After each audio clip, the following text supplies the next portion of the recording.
Hey guys, so I have managed to set up my HTC One A9 and found my way through the settings to basically change the language. I did try and factory reset it, but it still went on to, I think, the Mandarin language, but nevertheless we are basically up and operational. You can see we do have basically the English language. And someone did correct me, in terms of the technology here for the display. It is an AMOLED display apparently. I should have noticed that actually from the fantastic viewing angles, and the colour here you can see very nice and vibrant. So you are getting an AMOLED display with this device, which is pretty cool. We can just have a first look at the device, seeing what it's all about here. So you can see we do have Sense 7 with the Android Marshmallow OS underneath, and if we go back here to the settings, you can see in the settings we do have the technical information. So Sense 7, there was a software update as well, so I have updated it to the latest one, and you can see here Sense overlay, very nice still, probably one of my favourite overlays for Android. You can see we do still have blink feed as well, which you can refresh by pulling down. They've gotten rid of the Sense multitasking ability. I think you can see we only have the stock version nowadays, which is pretty cool. Also, you can see we do have a notification here, basically saying that we do have the ability to get 100 gigs of storage for 2 years. So basically, you can activate that, which is pretty awesome. I probably will activate that eventually. So you can have a look in the actual app drawer. You can see standard Sense app drawer here. You do get some customizability, such as the ability to hide stuff that you don't want, such as this, this, and this, and hopefully they'll get rid of them. So it's nice and clean here, probably going to get rid of them as well. You can also, whoa, I got a mail, just a sec. We do also have the, if we look here, the ability to manage the grid size. So you can have few of them, which is pretty cool as well if you don't like too much clutter. Some people, it makes them feel sick having too many apps there. We do get the theming options as well, which is pretty awesome, that you are basically familiar with. You might need to sign in, I'm not 100% sure yet actually, but you can see there is quite a few themes here. This iOS Gold looks quite nice, so I might do a dedicated video checking them out. You could really turn your phone into an iPhone here, I think, with some of these themes. And if we have a look at the actual settings, we can see basically some of the features of the phone. So basically, you can see we do get the display settings. I've noticed they have an actual color profile called AMOLED here, which is absolutely fantastic. HTC obviously been listening to my videos when I say, we want AMOLED. So you can see we do have the ability to go back to LCD kind of colours though. So this is sRGB, colder, so that's very coolish display, and the warmer one as well, like your Nexus 6P. So I'm just going to keep it on AMOLED because we do like that. Motion launch gestures as well, so quite a few of them here you can see. We do have basically to do, and I think is it double tap to wake as well, that should be supported. There you go.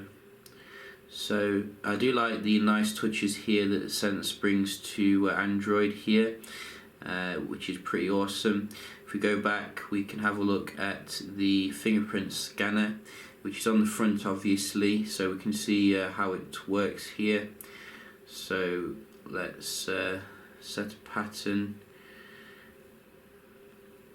I have to say this phone feels fantastic in the hand.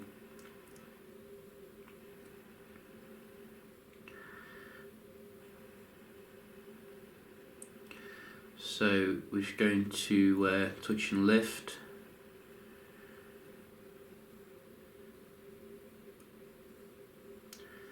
So you can see this is relatively quick, you know.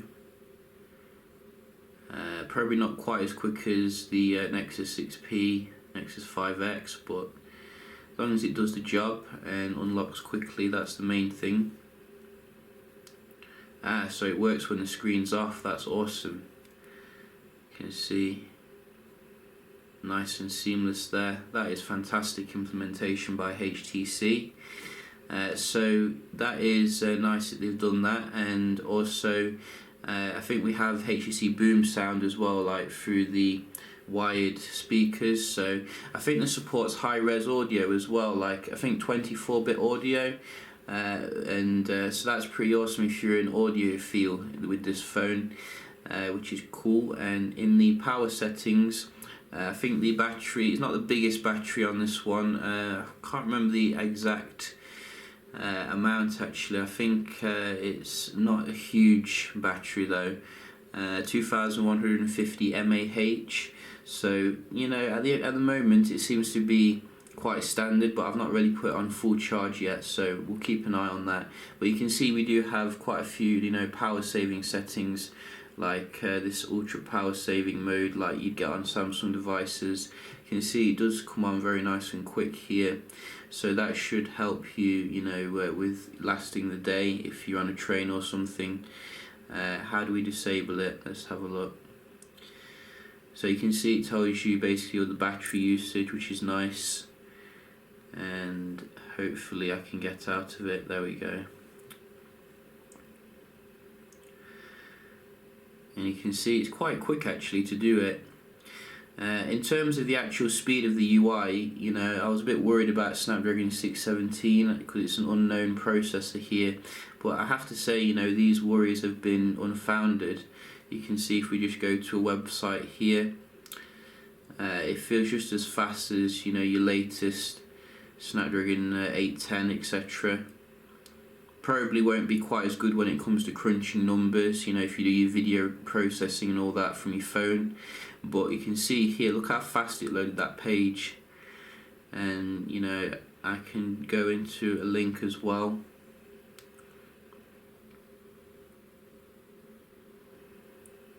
Nice and nippy.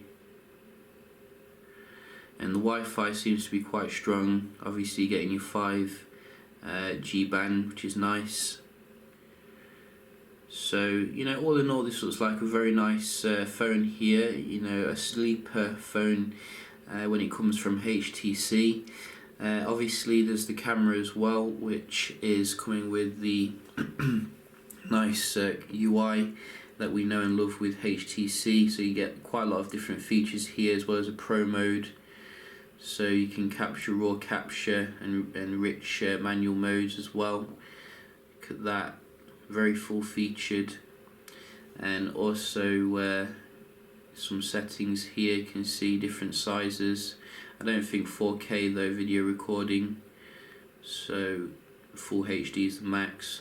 But it does support the optical image stabilization, so I'm thinking it's going to be better than the M9 when it comes to the camera, but you know, we'll double check that. I will be doing some comparisons of the phone, obviously, with some comparable ones, so do stay tuned for that. Hope you enjoyed this first look, and yeah, if you did, don't forget to leave a like, and I'll see you in the next one. Cheers.